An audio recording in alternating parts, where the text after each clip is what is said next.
আল্লাহ তাআলা বলেন আস-সাওমু লি ওয়া আনা আজজি বিহ, বান্দা রোজা তার জন্য নয় বরং আমার জন্য রাখে। এই জন্য আল্লাহ তাআলা জানায় দেন ওয়া আনা আজজি বিহ, আমি তার রোজার প্রতিদান দিব। সুবহানাল্লাহ বলেন। তার মানে রোজাদার যদি গুনাহ মুক্ত রোজা রাখতে পারে তাহলে তার রোজার প্রতিদান স্বয়ং যিনি দিবেন তিনি কে? কোন কোন মুহাদ্দিস বলেন যে রোজার প্রতিদান হলো স্বয়ং আল্লাহ নিজে, স্বয়ং আল্লাহ নিজে। আবার আল্লাহ রাব্বুল আলামিনের নবী জানায় দেন যারা দুনিয়ায় আল্লাহর জন্য পিপাসিত থাকবে, তৃষ্ণায় বুকের ছাতি ফেটে যায়, তাও পানি আছে ঘরে, ফ্রিজে, জগে, কলে, সব জায়গায় পানি আছে, কেউ দেখে না, শুধুমাত্র চিন্তা করে পানি পান করলে কেউ না দেখলেও কে দেখবে? জোরে বলেন।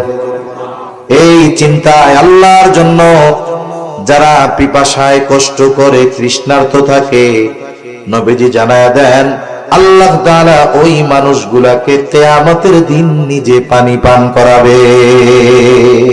শাহরু রমাদানাল্লাযী উনজিলা ফীহিল কুরআন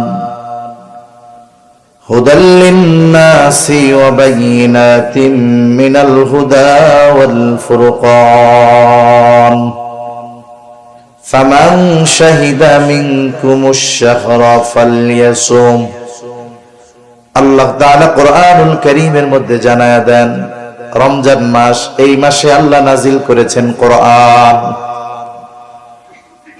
কোরআন হলো মানব জাতির জন্য হেদায়েত, সত্য মিথ্যার পার্থক্যকারী হলো এই কোরআন। এই মাসেই আল্লাহ নাজিল করেছেন।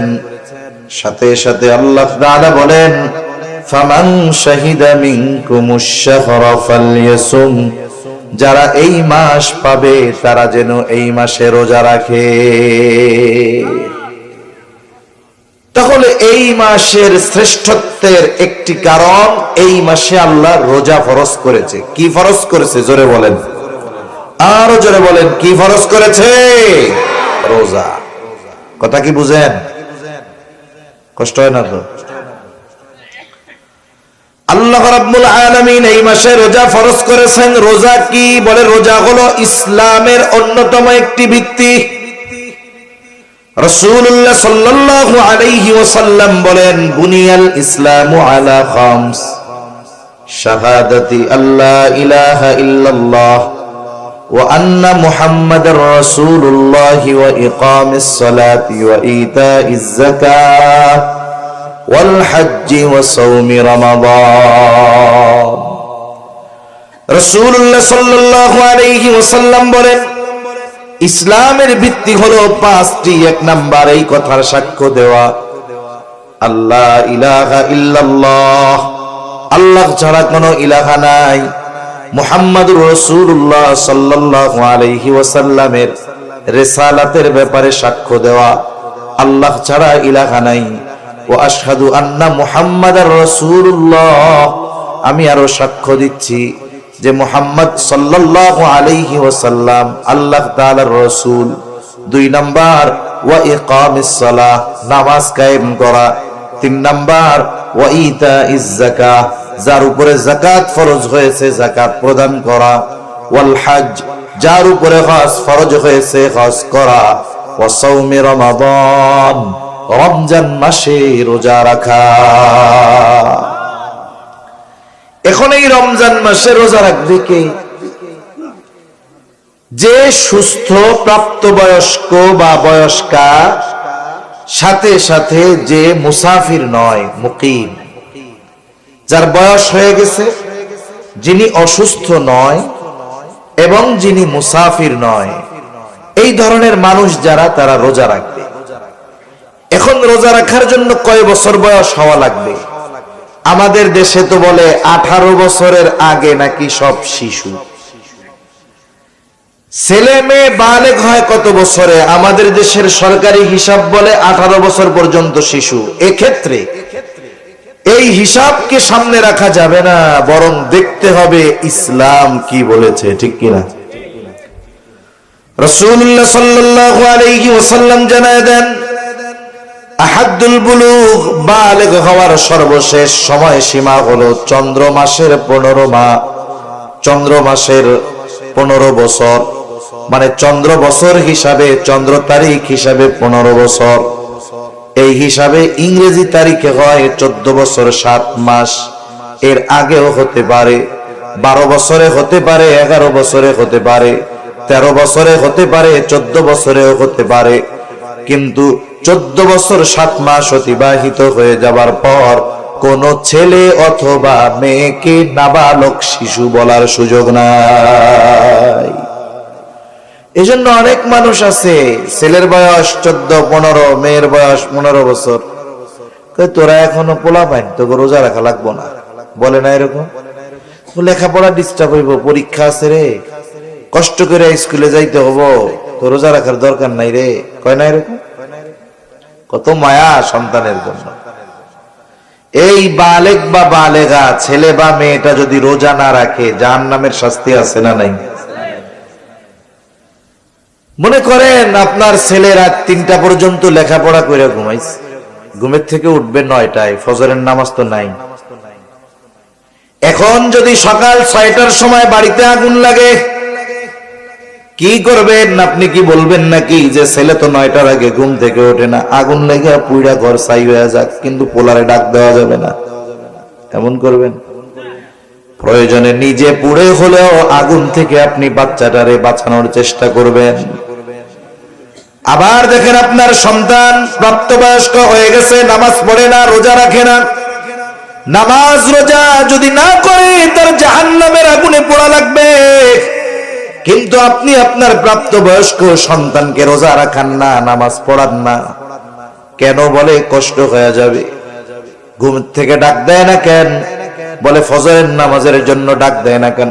3টায় ঘুমাইছে, কষ্ট হয়ে যাবে আমার ছেলেটা। কেমন যেন এটা মোহাব্বত নয়, কেমন যেন নিজের হাতে নিজের সন্তানকে জাহান্নামের আগুনে দিয়ে দেওয়া। আপনি আজকে এটারে মোহাব্বত বলতেছেন, কিয়ামতের দিন ও যখন আল্লাহ না করুক যদি জাহান্নামী হয়, ও আপনার ব্যাপারে আল্লাহর কাছে অভিযোগ দায়ের করবে। ও বলবে, রব্বানা ইন্না আতা'না সাদাতানা ওয়া কুবারানা ফাআযাল্লুনা আস-সাবিলা। বলবে, ও রব, ইন্না আতা'না সাদাতানা ওয়া কুবারানা, আমরা আমাদের বড়দের অনুসরণ করেছি, নেতাদের অনুসরণ করেছি, আমাদের অভিভাবকদের অনুসরণ করেছি, ফাআযাল্লুনা আস-সাবিলা, তারাই আমাদেরকে পথভ্রষ্ট করেছে, তাদের কারণে আজকে আমরা জাহান্নামী হয়েছি।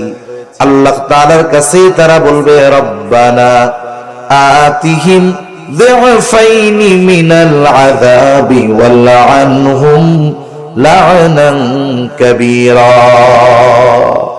যেই সন্তানকে রোজা রাখতে দেন নাই স্বাস্থ্য নষ্ট হয়ে যাবে এটা চিন্তা করে, যেই মেয়েকে রোজা রাখতে দেন নাই স্বাস্থ্য নষ্ট হয়ে যাবে এই চিন্তা করে, যেই ছেলেকে নামাজের জন্য ডাকেন নাই তার কষ্ট হবে এই জন্য, ওই সন্তান আল্লাহ না করুক যদি জাহান্নামী হয়, কিয়ামতের দিন আল্লাহর কাছে ওই অভিভাবকের ব্যাপারে অভিযোগ দায়ের করবে, বলবো ওনার কারণে জাহান্নামী হয়েছে। যখন গ্রামে মারামারি হয়, আপনাদের অঞ্চলে মারামারি টারামারি হয় নাকি?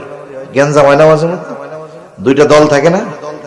গ্রামের মধ্যেও আছে, 2 দল মারামারি লাগে, 2 দলের লিডার ঢাকা বসে আরাম করে, কিন্তু পাবলিকে দিক দিয়ে মাথা ফাটা ফেলে, মানুষ মেরে ফেলে। এখন গ্রামের মারামারির মধ্যে যেই দলের লোক মরে এই দলের পাল্লা ভারী হয়ে যায়। কেন? বিপক্ষের 14 গোষ্ঠীদের মামলা দিয়ে দিল। এখন মারামারি যে লাগছে, এক পক্ষের লোক আর এক পক্ষের লোকরে মেরে ফেলছে। যেই পক্ষ মারছে ওই পক্ষের লিডার মারামারি যে লাগছে সে জানেও না, কিন্তু বিপক্ষ দল যখন মামলা দিবে 1 নম্বর আসামি কে? কন্ত কেডা? কয় না, লিডার এত জানেও না, অথচ ঢাকা বৈশা রয়েছে, সে জানেই না গ্যাঞ্জাম লাগছে, কিন্তু মামলা 1 নম্বরে তার নাম। কেন? বলে উনি হলো ওই দলের অভিভাবক, এজন্যই উনি 1 নম্বর আসামি। এজন্য উনি কয় নম্বর আসামি? 1 নম্বর আসামি। কিয়ামতের দিনও আমার আপনার অধীনস্থরা জাহান্নামী হওয়ার কারণে অভিযোগ দায়ের করবে আমাদের বিপক্ষে। আবার দেখেন, 1 নম্বর আসামি উনি, শাস্তি যদি হয় 1 নম্বরে ওনার হবে। অনুরূপ ভাবে অভিভাবকের ব্যাপারে যদি অধীনস্থরা আল্লাহর কাছে অভিযোগ দায়ের করে যে আমি তো নামাজি না, ও তো সাক্ষী দিবে যে আমি তো মারছিলাম, আমার লিডার কইছে লাইগা, বলবে না এরকম? ও দোষ দিবে অভিভাবকের। অভিভাবক অপরাধ না করেও 1 নম্বর অপরাধী। এজন্য মনে রাখতে হবে, অধীনস্থদের কারণে অভিভাবক কিয়ামতের দিন ধরা পড়ে যাবে। এই যে মহব্বত, নামাজ পড়লে রোজা রাখলে কষ্ট হবে, এই মহব্বত মহব্বত নয়। এই মহব্বত হলো নিজের পায়ে নিজে কুড়াল মারা, ঠিক কিনা বলেন? সন্তানটাও জাহান্নামে যাবে, এই মায়া যে দেখাবে তার জন্য জাহান্নামে যাওয়া লাগতে পারে। এজন্য প্রাপ্তবয়স্ক ছেলে হোক আর মেয়ে হোক, আমরা তাদেরকে রোজা রাখাবো ইনশাআল্লাহ, নিজেরাও রাখবো।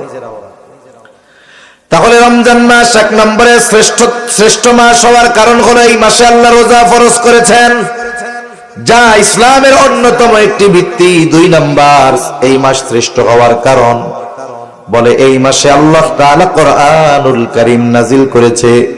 আল্লাহ তাআলা বলেন, শাহরু রমাদানাল্লাযী উনজিলা ফীহিল কুরআন হুদাল লিন-নাসি ওয়া বাইয়িনাতিম মিনাল হুদা ওয়াল ফুরকান।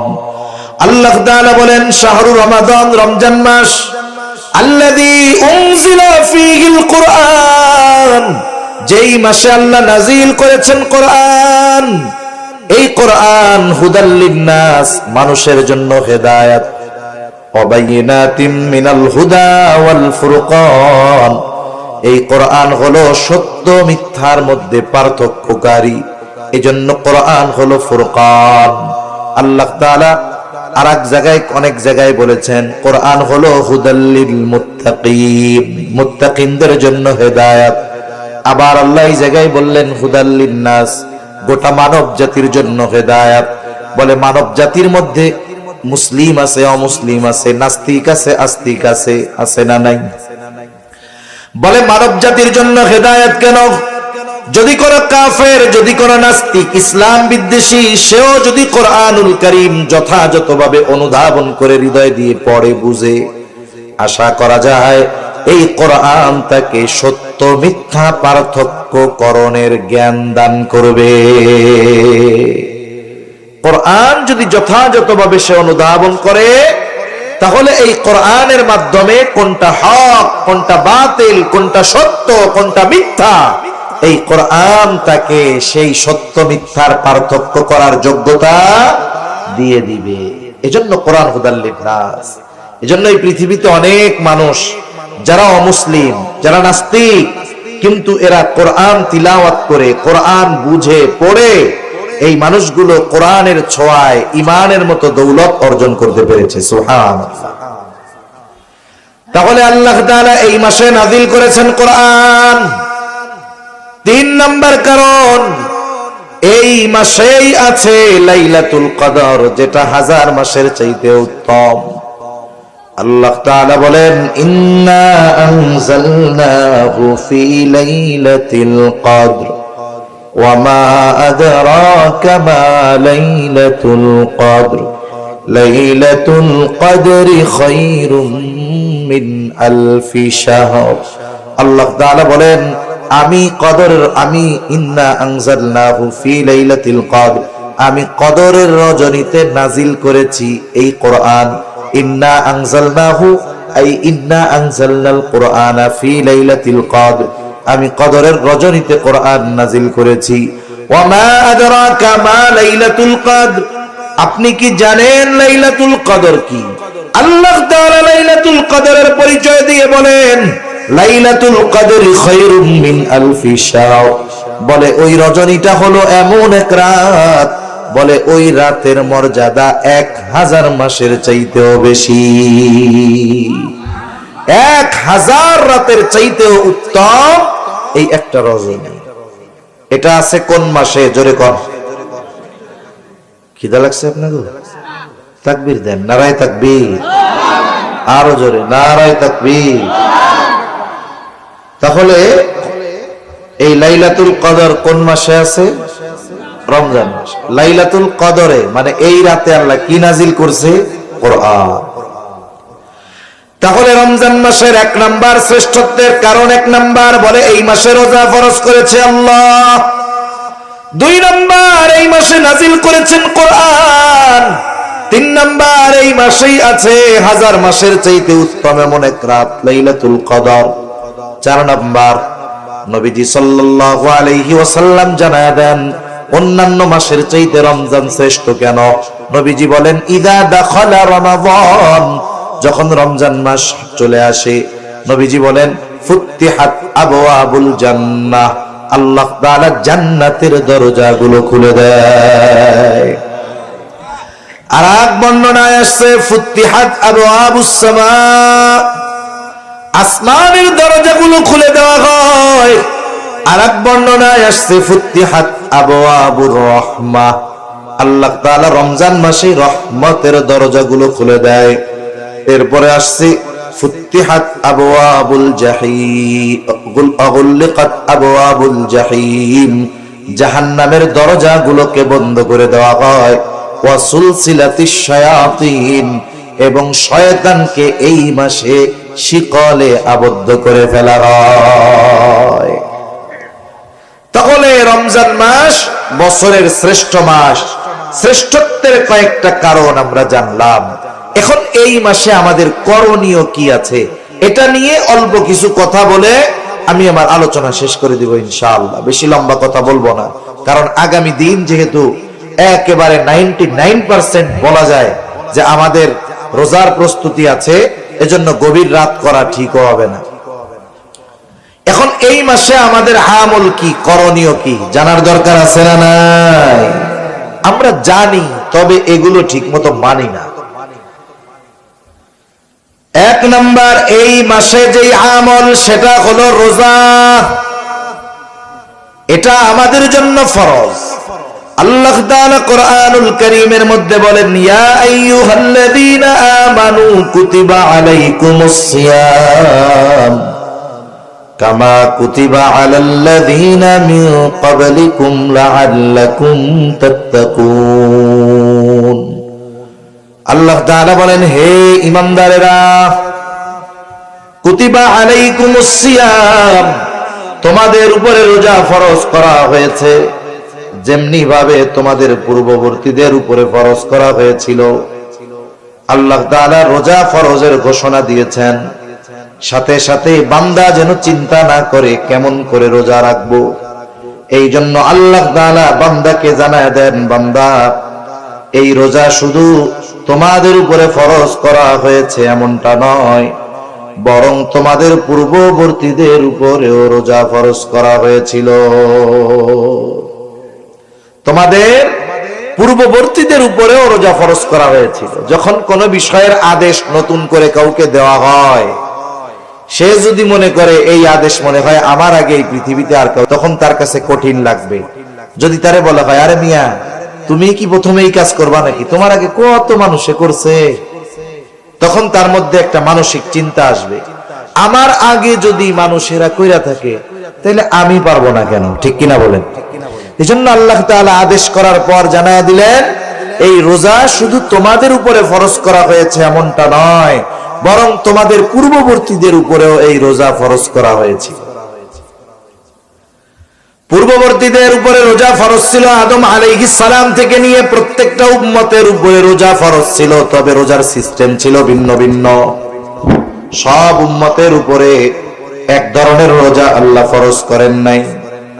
যেমন অতীতের উম্মতদের থেকে জানা যায় সারাদিন কথা না বলা এটাও ছিল এক ধরনের রোজা। যেমন হযরত মারিয়াম আলাইহিস সালাম যখন আল্লাহর কুদরত ঈসা আলাইহিস সালাতু ওয়াস সালামকে ভূমিষ্ঠ করলেন, দুনিয়ায় আসলো ঈসা আলাইহিস সালাম, বাবাবিহীন আল্লাহ তাআলা তাকে দুনিয়ায় পাঠিয়েছেন। এবার দুগ্ধপোষ্য ওই শিশু সন্তানকে নিয়ে আল্লাহ তাআলা আদেশ দিলেন যাও তুমি তোমার কওমের কাছে চলে যাও। সাথে সাথে আল্লাহ রাব্বুল আলামিন তাকে জানায় দিলেন যে তোমারে তো তোমার কওম সম্প্রদায় অনেক কথা জিজ্ঞাসা করতে পারে, তুমি তখন কি করবা? আল্লাহ তাআলা শিখায় দিলেন, তুমি বলবা ফাকুলি ইন্নী নাযারতু লির-রাহমানি সাওমান ফালান উকাল্লিমাল ইয়াওমা ইনসিয়া। যখন আসছে নিয়া, বিবাহ শাদী হয় নাই, কোলে বাচ্চা, স্বাভাবিক মানুষেরা তো খারাপ বলতেছে, জিজ্ঞাসা করতেছে পোলা কার, এই কার। সে এখন বলে আমি আজকে দয়াময়ের প্রতি সাথে ব্যাপারে এই মানত করছি যে আজকে আমি রোজা, আজকে আমি আর কোনো কথা বলতে পারবো না। তার মানে দেখুন, সারাদিন কথা না বলা এটাও রোজার একটা সিস্টেম ছিল, যে আমি আজকে মানত করেছি এটা, যে আমি আজকে রোজা, যার কারণে ফালান উকাল্লিমাল ইয়াওমা ইনসিয়া, আমি তোমাদের সাথে কোনো কথা বলতে পারবো না আজকের এই দিন। এখন কথা না বললে বাস্তব অবস্থা কি জানা যাবে? ঘটনা কি তো কিছু জানা যাবে না। এবার তারা বলা বলি শুরু করতেছে, ইয়া উখতা হারুনা মা কানা আবুকি ইমরাআ সাউইন ওয়া মা কানাত উম্মুকি বাগিয়া। হে হারুনের ভগ্নী, তোমার বাবাও তো খারাপ মানুষ না, তোমার মাও তো ব্যভিচারিণী না, এই পোলা বাচ্চা তুমি পাইলা কোথায়? এইবার সে তো আজকে রোজা রাখছে, ইশারা দিয়া বুঝায় দিছে আমি রোজা, আল্লাহর জন্য আজকে আমি রোজা রাখছি, কথা কইতে পারবো না। আল্লাহ রাব্বুল আলামিনের আদেশ, কথা তুমি বলবা না, আল্লাহই তো আদেশ দিয়েছে ওই বাচ্চারে দেখায়া দিবা। ওরা যখন এই কথা বলতেছে, মারিয়াম আলাইহিস সালাম ঈসা আলাইহিস সালামের দিকে ইশারা করে দিছে, আমি তো কথা বলতে পারবো না, এর জিগাও। এখন 2-1 দিনের শিশু কথা বলতে পারে নাকি? জোরে বলেন, পারে? পারে না। এরা এবার বলতেছে, ইশারা দিয়া দিছে এইদিকে, ফাশারাত ইলাইহি, আমারে কিছু না কইয়া এই বাচ্চারে জিগাও। তারা বলে, ক্বালু কাইফা নুকাল্লিমু মান কানা ফিল মাখদি সাবিয়্যা। হায় রে, দোলনার শিশু, কোলের শিশু, এ আবার কেমনে কথা বলবে? মূল কথা যেটা, অতীতের উম্মতদের মাঝে রোজার একটা সিস্টেম ছিল, সারাদিন কোনো কথা না বলা। এই উম্মতের জন্য রোজা ফরজ হয়েছে। এই উম্মতের রোজার প্রাথমিক দিকে সিস্টেম কি ছিল? প্রথম দিকে আমাদের উম্মতের উপরে, এই উম্মতের উপরে রোজার সিস্টেম ছিল, সূর্যাস্ত যাওয়ার পরে ইফতার করত। বলে ইফতার করার পর যতক্ষণ না ঘুম যাবে ততক্ষণ খানা দানা সব চলবে, কিন্তু যদি ঘুমায় যায়, ঘুম থেকে উঠে আর কিছু খাওয়ার সুযোগ নাই। কেউ যদি ইফতার করে আবার ঘুমায়া যাইতো, তাহলে তাকে আর পরের দিন সূর্যাস্তের পরে গিয়ে খাওয়া দাওয়া করা লাগতো। এটা ছিল প্রথম দিকের সিস্টেম। ইফতার করে রাতে নামাজ পড়ে খাওয়া দাওয়া করে এই যে ঘুমাইতো, ঘুম থেকে উঠে আর খাওয়ার কোনো সুযোগ ছিল না। 2টা ঘটনাকে কেন্দ্র করে আল্লাহ তাআলা আমাদের জন্য রোজাকে আরো ফরজ করে দিয়েছে। এক সাহাবী, সে দিন আনতো দিন খাইতো, প্রতিদিন তার পরিশ্রম করা লাগতো খাওয়ার জন্য। একদিন ইফতারের সময় সে হালকা কিছু ইফতার করছে, খেজুর দিয়ে একটু পানি দিয়ে, সারাদিন অভুক্ত, খিদা লাগছে। স্ত্রীরে বলছে, তুমি এক কাজ করো, খাবার কিছু আছে কিনা একটু দাও। তা ওনার স্ত্রী বলছে, ঠিক আছে, আপনি অপেক্ষা করেন, আমি আসতেছি। এখন খাবার আনতে আনতে ওই লোক ঘুমায় গেছে। ঘুমায় যখন গেছে, বলেন তো, ঘুম যেহেতু গেছে, ঘুম থেকে উঠে আর কিছু খাইতে পারবে? এখন সে রোজা, রাত হোক তাতে কি, তার মানে আগে রাতেও রোজা ছিল, দিনেও তো ছিল। এরপরে লোকটা রোজা রাখছে, পরের দিন দুপুরবেলা কাজ করতে গিয়ে ক্ষুধার তীব্রতায়, দুর্বলতায় অজ্ঞান হয়ে গেছে। এটা হলো একটা ঘটনা। হযরত ওমর রাদিয়াল্লাহু তাআলা আনহু, উনি ইফতার করার পরে, নামাজ কালাম পড়ার পরে ঘুমায় পড়ছেন। পরবর্তীতে ওনার স্ত্রীর সাথে মেলামেশা হয়ে গেছে রাতে। এই 2 ঘটনা নবীজি সাল্লাল্লাহু আলাইহি ওয়াসাল্লামের কাছে জানানো হলো। এই 2 সাহাবীর ঘটনাকে কেন্দ্র করে আল্লাহ তাআলা উম্মতে মুহাম্মাদের জন্য রোজাকে ফরজ করে দিলেন। একেবারে সুবহে সাদিক পর্যন্ত পানাহার স্বাভাবিক সময়ের মতো করে দেওয়া হলো। সূর্যাস্ত থেকে নিয়ে সুবহে সাদিক পর্যন্ত খাওয়া দাওয়া সব কিছু চালু থাকবে। আর সুবহে সাদিক থেকে নিয়ে সূর্যাস্ত পর্যন্ত পানাহার থেকে বিরত থাকবে, স্ত্রীর কাছে যাওয়া থেকে বিরত থাকবে। উম্মতে মুহাম্মাদির জন্য এরপর থেকে রোজাকে সহজ করে দেওয়া হলো, যেই ধারাবাহিকতায় এখন আমরা রোজা রেখে থাকি। তাহলে আমাদের এই উম্মতের উপরেও প্রাথমিক দিকে রোজাটা একটু কঠিন ছিল, পরে আল্লাহ তাআলা আয়াত নাজিল করে, ওহী নাজিল করে উম্মতে মুহাম্মাদির জন্য রোজাকেও সহজ করে দিয়েছে। এই রোজা আমরা সবাই রাখবো তো ইনশাআল্লাহ। শোনেন, যারা বালেগ হয় নাই এদেরও রাখায় অভ্যস্ত করব। যদি পারে রাখবে, যদি দেখা যায় অসুস্থ হয়ে যাচ্ছে, পারতেছে না, খেয়ে নিবে, কোনো অসুবিধা নেই। কিন্তু ছোট বাচ্চা এখন থেকে অভ্যস্ত হোক, তাহলে কি হবে? পরবর্তীতে তার জন্য রোজা রাখাটা আশা করা যায় কঠিন হবে না, ইনশাআল্লাহ সহজ হয়ে যাবে। এখন এই কষ্ট করে যে আমরা রোজা রাখবো, এই রোজার প্রতিদান কত বেশি অনেক হাদিস বলা যাবে। আমি অল্প কয়েকটা হাদিস আপনাদের সাথে একটু আলোচনা করব।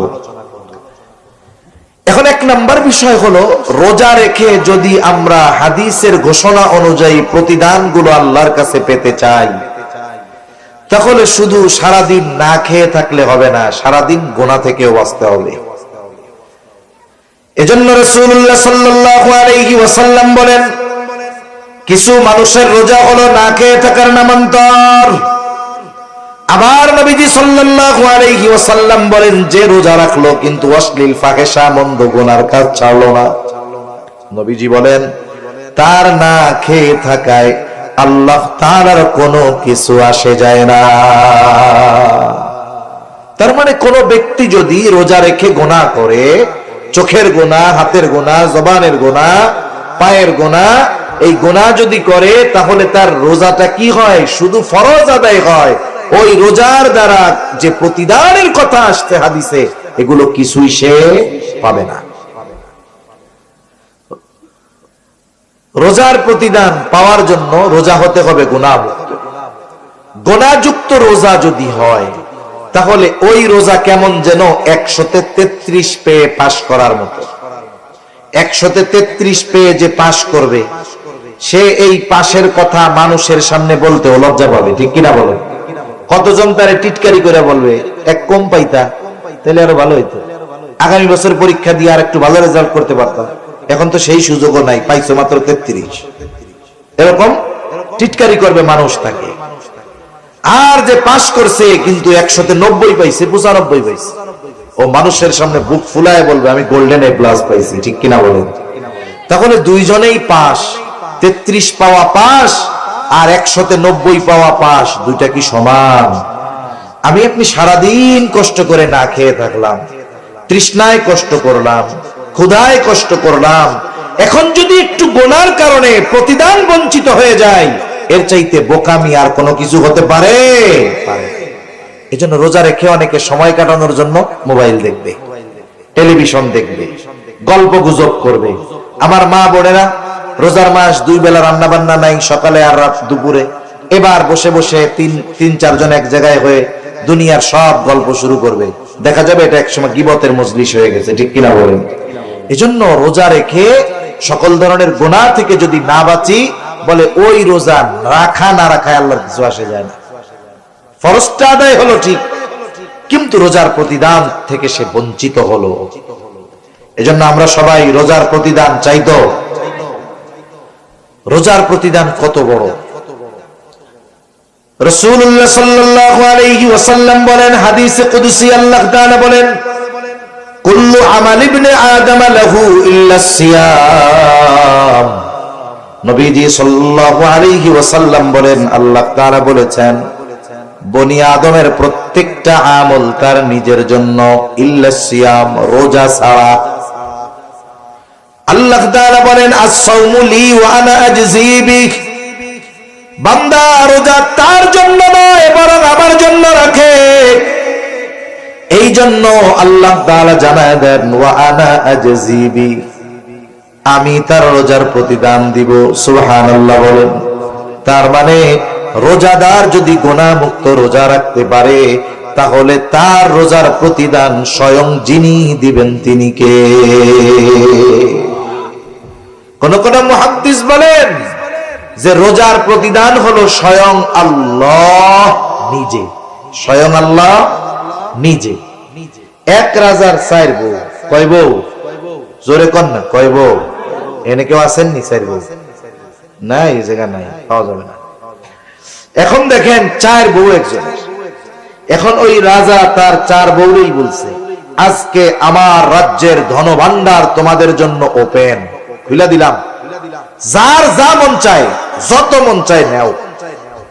এইবার একজন যাইয়া স্বর্ণের গোডাউন ধরছে, আর একজন যাইয়া হীরার গোডাউন ধরছে, আর একজন গিয়ে মণিমুক্তার গোডাউন ধরছে, আর একজন রাজার পাশে দাঁড়ায় রয়েছে এরকম, এটা নড়েও না চড়েও না। কিরে, ওরা সবাই তো সব লয়ে গেল, তুমি যাও না কেন? বলে আমার কিছু লাগবে না, আমার আপনারে লাগবে। কারে লাগবে? জোরে কথা। আমার কিছু লাগবে না, আমার আপনারে লাগবে। কেন? ইমাম গাজ্জালী রাহমাতুল্লাহি আলাইহি কিমিয়ায়ে সাআদাত কিতাবের মধ্যে বলেন, মান লাহুল মাওলা ফালাহুল কুল। হায়রে, বলে যার মাওলা যার, বলে সব কিছুই তো তার। বলে রাজা আমার কিছু লাগবে না, আমার আপনাকে লাগবে। আপনাকে যদি আমি পেয়ে যাই সবকিছুই আমার হয়ে যাবে। কেমন যেন রোজাদার, প্রকৃত রোজাদার আল্লাহকে পেয়ে যাবে, যে তার রোজার বিনিময় হবে রব। সে আল্লাহর কাছে যা মন চায় তা চাইতে পারবে, আল্লাহ তাআলা তাকে তাই দিবে। সুবহানাল্লাহ। এজন্য বলেন রোজার প্রতিদান স্বয়ং আল্লাহ নিজে। সুবহানাল্লাহ। আবার আল্লাহ রাব্বুল আলামিনের নবী জানায় দেন, যারা দুনিয়ায় আল্লাহর জন্য পিপাসিত থাকবে, তৃষ্ণায় বুকের ছাতি ফেটে যায়, তাও পানি আছে ঘরে, ফ্রিজে, জগে, কলে, সব জায়গায় পানি আছে, কেউ দেখে না। শুধুমাত্র চিন্তা করে পানি পান করলে কেউ না দেখলেও কে দেখবে? জোরে বলেন। এই চিন্তায় আল্লাহর জন্য যারা পিপাসায় কষ্ট করে, তৃষ্ণার্ত থাকে, নবীজি জানায়া দেন আল্লাহ তাআলা ওই মানুষগুলাকে কিয়ামতের দিন নিজে পানি পান করাবে। দুনিয়ার গরমের তৃষ্ণায় কষ্ট বেশি না আখিরাতে কষ্ট বেশি হবে? ওই দিন আল্লাহ তাআলা যারা দুনিয়ায় আল্লাহর জন্য তৃষ্ণায় কষ্ট করেছে, আল্লাহ তাআলা ওই দিন তাদেরকে স্বয়ং নিজে পানি পান করাবে। আবার রোজাদার আল্লাহ তাআলার কাছে কত প্রিয়। রাসূল আকরাম সাল্লাল্লাহু আলাইহি ওয়াসাল্লাম বলেন, লা খুলুফু ফামিস সাইমি আতয়াবু ইনদাল্লাহি তাআলা মির রিহিল মিস্ক। রোজাদার রোজা রাখার কারণে পাকস্থলীতে দীর্ঘ সময় পানি যায় না, খাবার যায় না, যার কারণে পাকস্থলী শুকনা হয়ে যায়। এই কারণে একটা গন্ধ আসে মুখ দিয়া। নবীজি সাল্লাল্লাহু আলাইহি ওয়াসাল্লাম বলেন, রোজাদারের রোজা রাখার কারণে তার মুখে যেই গন্ধ হয়, আল্লাহ তাআলার কাছে রোজাদারের এই মুখের গন্ধটা মেশক আম্বরের চাইতে বেশি প্রিয়। রোজাদারের প্রতি আল্লাহর ভালোবাসা এটার দ্বারা বোঝা যায় যে তার পাকস্থলী খালি, গন্ধ হয় মুখ দিয়ে। মানুষ যদি মানুষের সাথে কথা বলে, যদি গন্ধ আসে, দূরে সরে যায়। কিন্তু রোজাদার রোজা রাখার কারণে যেই গন্ধ হয়, এটা আল্লাহর কাছে অপ্রিয় নয়। এর দ্বারা রোজাদার আল্লাহর কাছে কত প্রিয়, এটা মোটামুটি অনুধাবন করা যায়। এখন যদি ওই মুখ দিয়ে আমি আপনি গীবত করি, গীবত বুঝেন? একজনের অনুপস্থিতিতে তার দোষ ত্রুটি চর্চা করা, আলোচনা করা, মজা নেওয়ার জন্য, তার সংশোধনের জন্য নয়, শুধুমাত্র মজা নেওয়ার জন্য, তাকে হেয় করার জন্য। যেই দোষটা তার মধ্যে আছে, তার অনুপস্থিতিতে যদি আলোচনা করা হয় মজা নেওয়ার জন্য, তাহলে এটা হলো গীবত। গীবত এটা মৃত ভাইয়ের গোশত খাওয়ার চাইতেও জঘন্য, নাউজুবিল্লাহ বলে। এজন্য আমাদের সমাজে গীবত এটা হয়ে গেছে গীবাতের মতো। কি বাতের মতো? গীবাতের মতো। মসজিদের মধ্যেও গীবত আছে না নাই? মসজিদের মধ্যে আল্লাহর ঘরে যাইয়াও গীবত করে। যে কোনো মজলিসে দুই চারজন এক জায়গায় বসলে আর একজনের নামে গীবত শুরু হয়ে যায়। অথচ আল্লাহ রাব্বুল আলামিন বলেন, ওয়ালা ইয়াগতাব বা'দুকুম বা'দা আইয়ুহিব্বু আহাদুকুম আন ইয়াকুলা লাহমা আখিহি মাইতান ফাকারিহতুমুহ। আল্লাহ তাআলা বলেন তোমরা পরস্পরের গীবত করো না। আইয়ুহিব্বু আহাদুকুম, তোমাদের মধ্যে কেউ কি এটা পছন্দ করো, আইয়াকুলা লাহমা আখিহি মাইতা, মৃত ভাইয়ের গোশত খাওয়া তোমাদের মধ্যে কেউ কি পছন্দ করো? আল্লাহ বলেন ফাকারিহতুমু, মৃত ভাইয়ের গোশত খাওয়া তোমরা অপছন্দ করো, অথচ গীবত করার মাধ্যমে কেমন যেন সে মৃত ভাইয়ের গোশত খায়। এজন্য গীবত যদি করি, গুনাহ চর্চা যদি করি, তাহলে তো গাল দিয়া ওই গন্ধ না, বাইরে পচা গোশতের গন্ধ। ঠিক কিনা বলেন? রোজাদারদের স্পেশালিটি কি? রোজাদারদের সম্মান কত আখিরাতে, কিয়ামতে? নবীজি সাল্লাল্লাহু আলাইহি ওয়াসাল্লাম বলেন ইন্না ফিল জান্নাতি বাবান ইউকালু লাহুর রায়্যান। নবীজি সাল্লাল্লাহু আলাইহি ওয়াসাল্লাম বলেন জান্নাতের একটা দরজা আছে, সেই দরজার নাম হলো রায়্যান। ওই দরজা দিয়ে কিয়ামতের দিন রোজাদারেরা প্রবেশ করবে। রোজাদার ব্যতীত অন্য কেউ ওই দরজা দিয়ে প্রবেশ করতে পারবে না। এটা রোজাদারদের জন্য আলাদা এক সম্মাননা, সম্মান। ফেরেশতারা আহ্বান করবে ফাআইনা সাইমুন, কোথায় রোজাদারেরা, কোথায়? এবার রোজাদারেরা আসবে, ঢুকবে, এরপরে বন্ধ করে দেওয়া হবে। রোজাদারেরা ঢোকা শেষ, আর একটা ব্যক্তিকেও এই দরজা দিয়ে ঢুকতে দেওয়া হবে না। এই যে রোজা রাখতেছি, এটা জাহান্নাম থেকে বাঁচার ঢাল হচ্ছে। শত্রুর অস্ত্রের আঘাত থেকে যেমন ঢালের মাধ্যমে, তীর বর্ষা তলোয়ারের আঘাত থেকে মানুষ নিজেরা রক্ষা করে যুদ্ধের ময়দানে, অনুরূপ ভাবে রোজা হবে তার জাহান্নামের আগুন থেকে বাঁচার ঢাল। আস-সাওমু জুন্নাতুন, রোজা হলো ঢাল স্বরূপ। কিন্তু নবীজি জানায় দেন গুনার মাধ্যমে, পাপের মাধ্যমে এই ঢালকে আমরা নষ্ট করে ফেলতেছি। এজন্য গুনাহ মুক্ত রোজা হবে আমাদের, বলেন ইনশাআল্লাহ। আল্লাহ তৌফিক দান করে। আমি যদি রোজা যথাযথভাবে রাখি, এই রোজা কিয়ামতের দিন আমার আপনার জন্য সুপারিশ করবে। সুবহানাল্লাহ বলুন। হাদিসের মধ্যে আসছে নবীজি সাল্লাল্লাহু আলাইহি ওয়াসাল্লাম বলেন আস-সিয়াম ওয়াল কুরআন ইয়াশফাআন লিল আবদি ইয়াওমাল কিয়ামাহ। সিয়াম এবং কোরআন কিয়ামতের দিন বান্দার জন্য আল্লাহর কাছে সুপারিশ করবে। সিয়াম বলবে আয় রব, ইন্নী মানাতুহু আত-তাআমা ওয়াশ-শাহাওয়াতি বিন-নাহার ফাশাফি'নি ফীহি। আয় আল্লাহ, আমি তাকে দিনের বেলা পানাহার থেকে, স্ত্রীর কাছে যাওয়া থেকে বিরত রেখেছি, তার ব্যাপারে আপনি আমার সুপারিশ কবুল করেন। আবার কোরআন আল্লাহর কাছে বলবে আয় রব, ইন্নী মানাতুহুন নাওমা বিল-লাইল, আমি তারে রাতে ঘুমানো থেকে বাধা প্রদান করেছি, ঘুমাইতে দেই নাই। সে আমাকে তিলাওয়াত করেছে, ফাশাফি'নি ফীহি, আপনি তার ব্যাপারে আমার সুপারিশ কবুল করেন। কোরআন আর রোজা সুপারিশ করবে। নবীজি সাল্লাল্লাহু আলাইহি ওয়াসাল্লাম বলেন ফায়ুশাফফাআন, আল্লাহ তাআলা ওই ব্যক্তির ব্যাপারে রোজা এবং কোরআনের সুপারিশ কবুল করবে। কিয়ামতের দিন বাপ চিনবে? জোরে বলেন, পরিচয় দিবে? গাড়ি ভাড়া দিয়ে জান্নাতে যাওয়ার চেষ্টা করব। এরকমও বলবে, তাফসীরের মধ্যে আসছে যে আল্লাহ সারা দুনিয়ার সব মানুষকে জাহান্নামে দিয়ে হলেও আমারে আপনি জান্নাত দিয়ে দেন। ওই দিন এই কোরআন, এই সিয়াম, রোজা আমার আপনার জন্য সুপারিশ করবে। এজন্য রমজান মাসে প্রথম আমল হলো যথাযথভাবে রোজা রাখা। কিভাবে রোজা রাখা বলেন? যথাযথভাবে। শুধু সারাদিন না খেয়ে থাকলে হবে না, বরং আমাদের সকল ধরনের গুনাহ থেকেও দিনের বেলা বাঁচতে হবে, সব সময় গুনাহ মুক্ত থাকতে হবে। 2 নম্বর আমল, রাসূলুল্লাহ সাল্লাল্লাহু আলাইহি ওয়াসাল্লাম রোজার ব্যাপারে বলেন মান সামা রমাদানা ঈমানান ওয়া ইহতিসাবা গুফিরা লাহু মা তাকদ্দামা মিন যামবি ওয়া মান ক্বামা রমাদানা ঈমানান ওয়া ইহতিসাবা গুফিরা লাহু মা তাকদ্দামা মিন যামবি। নবীজি সাল্লাল্লাহু আলাইহি ওয়াসাল্লাম বলেন যে ঈমানের সাথে সওয়াবের আশায় রমজান মাসে রোজা রাখে, আল্লাহ তাআলা তার বিগত জীবনের সব গুনাহগুলো মাফ করে দেয়। আবার যে ব্যক্তি রমজান মাসে ঈমানের সাথে সওয়াবের আশায় নামাজ পড়ে, মুফাসসিরিনে কেরাম বলেন তারাবির কথা, তারাবি পড়ে আল্লাহ তাআলা তার বিগত জীবনের সব গুনাহগুলো মাফ করে দেয়। এখন এই তারাবি, এই তো কষ্ট আমাগো।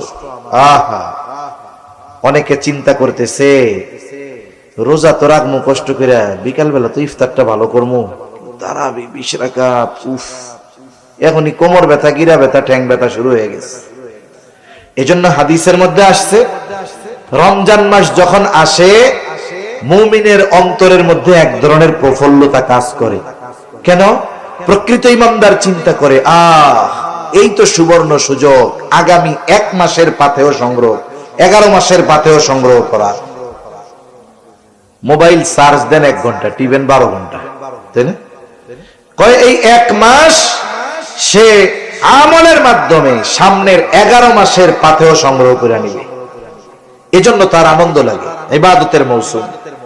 আর মুনাফিক যেগুলা রোজায় যেগুলা মনে করেন ওই ওয়াজে নাই মাইকে শুনতেছে, যেই কইছি যে কালকে তো তারাবি শুরু, ওর চিন্তা শুরু হয়ে গেছে পরশুদিন তো আর দুপুরে রান্না হইব না। আরে পরশুদিন আর দুপুরে রান্না হবে না রে। আমার মা বোনরা এমনি যা করুক আর না করুক রোজার মাসে রোজা ঠিক মতো রাখে, ঠিক কিনা বলেন? আর যদি খাইতে চায়, খাওয়ানোর কথা যদি কয়, একবারে সব ডিবিলে ধুইয়া দিব একবার। বুড়া বেটা হয়েছে, খাটাস, কবরের মধ্যে ঠ্যাং একটা গেছে, এখনো রোজা রাখে না, অথচ পোলাপান রোজা রাখতেছে। এখন ওনার টেনশন শুরু হয়ে গেছে, খাইতে হইব কই, কেমনে খামু, এই যে টেনশন শেষ। ওই তারাস বাজারে দেয় সুন্দর মতো পদ্মা আছে, খাস পদ্মা, ওর মধ্যে যে খেয়ে টেয়া বাইরে বের আছে না নাই কোন। এজন্য যারা মুনাফিক, নবীজি সাল্লাল্লাহু আলাইহি ওয়াসাল্লাম বলেন এই রোজা যখন আসে এটা তাদের জন্য কষ্টের কারণ হয়ে যায়।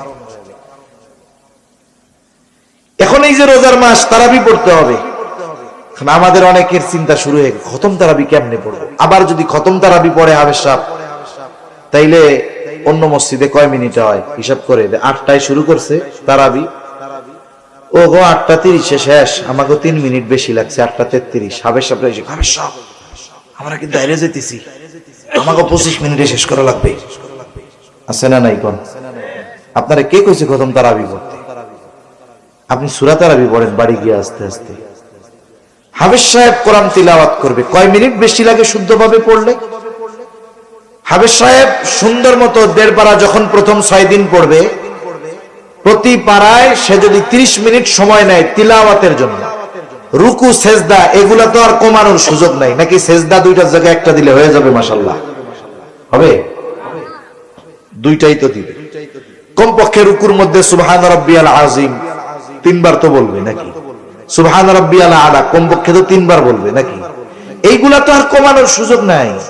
তিলাওয়াত কতটুকু দ্রুত পড়া লাগে? 1 পারা হাফেজ সাহেবরে যদি 1.5 মিনিট করে প্রতি পৃষ্ঠায় সময় দেওয়া হয়, তাহলে সে মোটামুটি দ্রুততার সাথে শুদ্ধভাবে পড়তে পারবে। আর যদি সে প্রতি মিনিটে 1 পারা 1 পৃষ্ঠা পড়তে চায়, পড়তে পারবে, কিন্তু পরিপূর্ণ শুদ্ধ আর স্পষ্ট ভাবে হবে।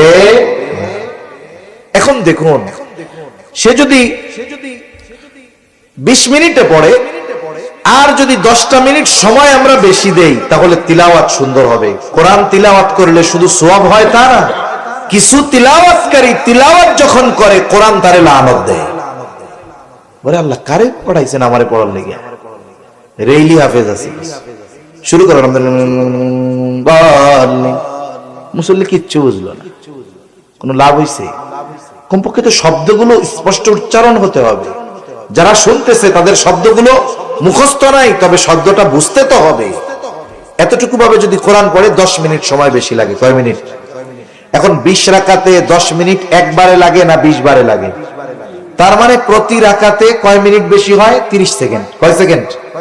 আধা মিনিট। আরে ভাই, এই আধা মিনিট সময় প্রতি রাকাতে বেশি দাঁড়াইতে আপনার আমার ঠ্যাং ব্যথা হয়ে যায়। আহা, এটা বড় দুঃখের ব্যাপার। এজন্য আমরা মানসিকভাবে প্রস্তুতি নেব, কোরআন শোনার জন্যই তারাবি পড়ব। কোরআন নিজে পড়তে পারতেছি না, তারাবিতে শুনতেছি। রাসূল সাল্লাল্লাহু আলাইহি ওয়াসাল্লাম জিবরাইল আলাইহিস সালামরে শুনাইছেন জিবরাইল আলাইহিস সালাম আমার আপনার নবীজিকে শোনাইছেন। এজন্য কোরআন শোনা আমলি কাজ, ফেরেশতার আমল, জিবরাইল আলাইহিস সালামের আমল। এজন্য আমরা তারাবিতে হাফেজ সাহেবদেরকে তাড়াহুড়ো করতে বলবো না। বলবো যে দেখেন একটা মাস আমরা কোরআন শুনতেছি, আপনি আমাদেরকে শুদ্ধভাবে দৃষ্টিরতার সাথে সবকিছু ঠিক রেখে যতটুকু তাড়াতাড়ি পড়া যায় এর চাইতে দ্রুত পড়ার দরকার নাই। তাহলে তারাবিটা আমরা একটু রিল্যাক্সে পড়বো, সময় নিয়ে পড়বো, সুন্দরভাবে শুনবো ইনশাআল্লাহ। 3 নাম্বার, যেহেতু কোরআন নাজিলের মাস, এই মাসে আমরা কোরআনের জন্য সময় বেশি দিব। সারা বছর সময় হয় না, চেষ্টা করব রমজানে কমপক্ষে 1 খতম কোরআন পড়ার। অনেকে আছে প্ল্যানিং না থাকার কারণে শুরু করে খুব জোশ নিয়ে, লাস্টে কিছুই হয় না। প্রথম দিন 4 পারা, পরের দিন 3 পারা, এর পরের দিন হুইত্যা পড়ছে, আর পড়ে না। আর গিয়া সবে কদরের দিন ধরছে, একটু 27 রমজান, মাস শেষে হয়েছে মাত্র 10 পারা, শেষ করতে পারেনি। ওইটা বাদ দিয়ে প্রত্যেক দিন কম কম হোক, কিন্তু ধারাবাহিক ভাবে হোক। হাফেজ সাহেব ডেলি 4 পারা পড়বে। যারা কোরআন শরীফ পড়তে পারেন, প্রত্যেক নামাজে প্রথম 6 দিন পড়বেন, প্রতি নামাজে 6 পৃষ্ঠা করে। কয় পৃষ্ঠা করে? 6 পৃষ্ঠা। ফজরের নামাজে গেছেন, যদি সুন্নাত পড়ে সময় হয় আপনি পড়ে ফেললেন 2 পৃষ্ঠা। ফরজের পরে বাড়ি চলে না আইসা 4 পৃষ্ঠা পড়ে আসলেন। জোহরে গেলেন, লম্বা সময়, 1টায় আজান 1:30টায় নামাজ, 4 রাকাত পড়া 20 মিনিট সময়, আপনি পড়ে ফেলতে পারলেন 6 পৃষ্ঠা। এইভাবে 6 দিন যদি পড়া হয়, প্রত্যেক দিন 5 পৃষ্ঠা করে পড়লে দৈনিক হয় 30 পৃষ্ঠা। হাফেজি কোরআন শরীফের 1.5 পারা। হাফেজ সাহেব প্রথম 6 দিন 1.5 পারা করে পড়বে। এরপরে আপনি 7 দিনের থেকে 1 পারা করে পড়েন, প্রতি ওয়াক্তে 4 পৃষ্ঠা। কয় পৃষ্ঠা? তাহলে 5 ওয়াক্তে 4 পাঁচা কত হয়? 20 হয়ে গেল 1 পারা।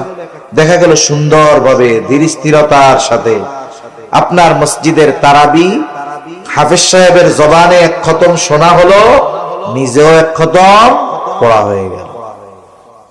এজন্য আমলগুলো কম হোক, এটা ধারাবাহিক যদি হয়, এটা আল্লাহ তাআলার কাছে বেশি প্রিয়। এভাবে আমরা কোরআন পড়ব।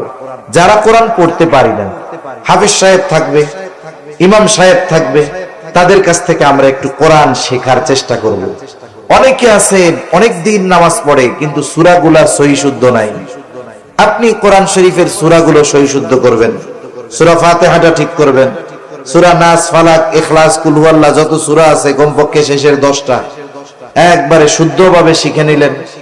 অনেক মুসল্লি আছে 30 বছর নামাজ পড়ে, সূরা ফাতিহার প্রথম আয়াতের অর্থ জিজ্ঞেস করলে কইতে পারবে না। অনেক মুসল্লি আছে। মারিফুল কোরআন আছে মসজিদে, একটু খুইলা অনুবাদটা দেখেন যে আল্লাহ কি বলছে, আলহামদুলিল্লাহি রাব্বিল আলামিন কি কইছে আল্লাহ এর মধ্যে, এগুলো একটু পড়েন, একটু ব্যাখ্যা পড়েন, দেখবেন এরপরে ইমামের পেছনে সূরা শুনতেন তিলাওয়াত ফাতিহা আগে যেমন লাগতো, আপনি যখন অর্থ বুঝবেন, একটু ব্যাখ্যা জানা থাকবে, দেখবেন তখন আরো পড়তে শুনতে দুইটাই ভালো লাগতেছে। এজন্য কোরআনের সাথে একটু থাকা যাবে না ইনশাআল্লাহ। কত সওয়াব হবে কোরআন পড়লে জানেন? এক একটা অক্ষর পড়লে 10টা কইরা নেকি হয়। সুবহানাল্লাহ বলেন। রমজান মাসে সওয়াবের উপর এমনি সময় আল্লাহ 10 থেকে 700 গুণ বাড়ায়। রমজানে এটারে গুণ দিবেন আরো কমপক্ষে 70 দিয়া, কমপক্ষে 70 দিয়া। প্রথম কত? 10 থেকে 700 তো আল্লাহ এমনি টাইমে দেয়, আর রমজানে কমপক্ষে ওইগুলার সাথে গুণ হবে কত? 70। তাহলে একটা অক্ষর পড়লে কত সওয়াব? কোরআন শরীফ পড়া সওয়াব কামানো যায় সবচাইতে বেশি। এজন্য রাসূলুল্লাহ সাল্লাল্লাহু আলাইহি ওয়াসাল্লাম বলেন, মান ক্বারাআ হারফাম মিন কিতাবিল্লাহি ফালাহু হাসানাহ ওয়াল হাসানাতু বিআশরি আমসালিহা লা আকুলু আলিফ লাম মিম হারফুন বাল আলিফুন হারফুন ওয়া লামুন হারফুন ওয়া মিমুন হারফুন। নবীজি বলেন, মান ক্বারাআ হারফাম মিন কিতাবিল্লাহ, যে আল্লাহর কিতাব থেকে একটা অক্ষর তিলাওয়াত করে, ফালাহু হাসানাহ, তার জন্য একটি হাসানা, আর ওয়াল হাসানাতু বিআশরি আমসালিহা, এক হাসানাই হলো 10 নেকি। নবীজি বলেন, আমি এটা বলি না আলিফ লাম মিম 1 হরফ, বরং আলিফ 1 হরফ, লাম 1 হরফ, মিম 1 হরফ। তাহলে আলিফ লাম মিম যে পড়লো 3 অক্ষর পড়লো, কম পক্ষে আল্লাহ সুবহানাহু ওয়া তাআলা তাকে 10টা কইরা নেকি দিবে। কম পক্ষে যদি এমনি সময় 10 হয়, রোজার মাসে গুণ দেন 10 গুণ 70, 70 10 কত কত হয়? 700। রোজার মাসে শুধু আলিফ পড়লে কম পক্ষে কত সওয়াব? 700। এরপরে তো আরো বাড়তে পারে, এরপরে বাড়তে পারে, এটা নিম্ন সওয়াব। আবার কোন কোন মুফাসসির বলেন আলিফ যে পড়লো আলিফ, কিন্তু আলিফ লিখলেও তো 3টা হরফ লাগছে, আলিফ লাম ফা। আপনারা আমি যদি বলি আলিফ লেখেন বানান কইরা, তাহলে আপনি এরকম লিখবেন না, তো আলিফ লাম ফা লিখবেন, তাই না? আলিফ এর মধ্যে তো 3টা হরফ আছে। এখন এইভাবে যদি ভাঙানো হয়, দেখা যায় একটা অক্ষর পড়লে হাজার হাজার নেকি হয়ে যায়। সুবহানাল্লাহ। এখন কইতে পারেন হুজুর আমি তো পড়তে পারি না, জিহ্বায় বাদে, কষ্ট হয়, তোতলাই আছে না, এরকম কষ্ট হয়। আয়েশা সিদ্দিকা রাদিয়াল্লাহু তাআলা আনহা বলেন, আল মাহিরু বিল কুরআন মাআল কিরামিল বারারাতিস সাফারা। আয়েশা সিদ্দিকা রাদিয়াল্লাহু তাআলা আনহা বলেন, সম্মানিত ফেরেশতাদের সাথে থাকবে যারা কোরআন তিলাওয়াতে মাহের, আর যারা মাহের না, দক্ষ না, তিলাওয়াত করতে গেলে জবানে বাঁধে, ওয়ায়াতাতাউ, জবানের মধ্যে বাঁধে, কষ্ট হয়। নবীজি জানায়া দেন তার জন্য হলো 2টা পুরস্কার। বলে একটা হলো এই যে পড়তেছে সম্মানের পুরস্কার, আর একটা হলো তার পড়তে গিয়ে কষ্ট হচ্ছে, এই কষ্টের পুরস্কার। তাহলে হিসাবে যে দক্ষ তার চাইতে যার পড়তে কষ্ট হয় এর প্রতিদান আরো বেশি। এজন্য রোজার মাস আমরা কোরআনের সাথে কাটানোর চেষ্টা করবো তো ইনশাআল্লাহ। তাহলে 1 নাম্বার আমল রোজা রাখবো, 2 নাম্বার তারাবির নামাজ পড়বো, সাথে সাথে চেষ্টা করব যে সাহারির সময় যখন উঠি একটু আগে উঠে 2-4-6 রাকাত তাহাজ্জুদ পড়ে আল্লাহর কাছে একটু রোনাজারি করার, আল্লাহর কাছে চাওয়ার, এবং কোরআনের সাথে আমরা এই মাসে বেশি বেশি সম্পৃক্ত হব। কোরআন শিখবো, পড়বো, শুনবো, অন্যকে শোনাবো, বলেন ইনশাআল্লাহ। এরপরে এই মাসে দ্বীনি কাজে বেশি সহযোগিতা করব।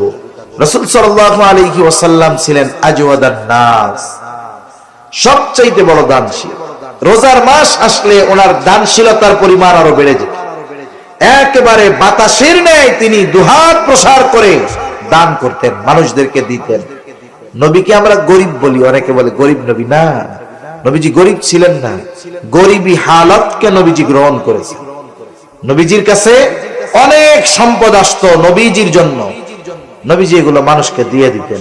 একবার বাহরাইন থেকে নবীজি নামাজ পড়তেছেন মসজিদে, একেবারে বোঝাই বোঝাই নবীজির জন্য হাদিয়া আসছে, চাউল, আটা, গম, এইগুলা না, যা আসছে স্বর্ণ, স্তূপ হয়ে গেছে স্বর্ণ অলংকারের। নবীজি সাল্লাল্লাহু আলাইহি ওয়াসাল্লাম দুহাত ভরে ভরে এক একজনকে দিয়ে দিয়েছেন, যে নাও এটা তোমার বাড়ি অলিরে পড়াইও, এটা নাও তুমি নিয়ে যাও, তোমার খরচ চালাইও। নবীজি গরিব ছিলেন না, নবীজির কাছে আসতো, নবীজি ধনী ছিলেন, কিন্তু তিনি দরিদ্রকে গ্রহণ করে নিয়েছেন। এজন্য নবীর কাছে যখনই আসতো নবীজি মানুষকে দিয়ে দিতেন।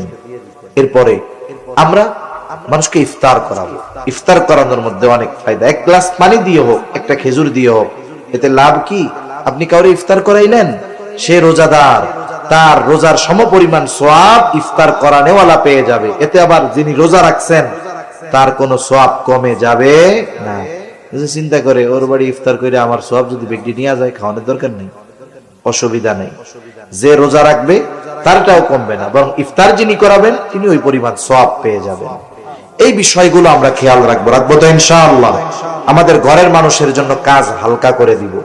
যদি কারো বাড়িতে কাজের লোক থাকে, আমরা তার কাজটাকে হালকা করে দেব রোজাকে কেন্দ্র করে।